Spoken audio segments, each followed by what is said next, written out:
So, Steve, I gave a brief overview of the difference between last year and today in the general economic arena. How do you see the differences in the trade world today?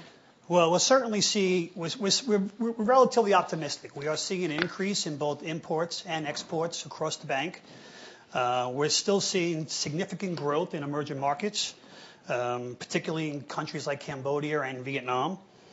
A recent HSBC emerging market survey found that emerging market economies grew as fast in the fourth quarter of 2009 as they did in 2007. So it looks as if we're reverting back to the pre-turbulence times of 2008 and 2009. So that's very optimistic if you're an importer or an exporter. Vendors are continuing to go to Southeast Asia. They want to become the low-cost provider to the apparel sector. Of course, this is the starter industry for countries that are engaged in export-oriented industrialization. So that's a positive for these emerging markets. And the emerging market governments are embracing this sort of paradigm.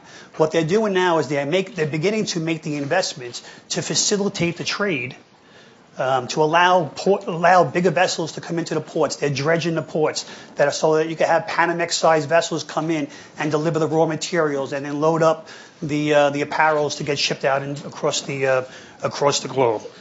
One of the more interesting things that I'm seeing as a trade financier is that we're seeing a shift in the trade corridors or the trade flows.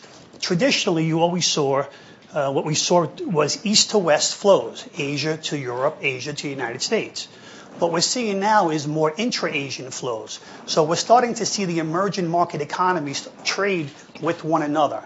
So that's a really interesting shift that we're going to continue to keep our eyes on.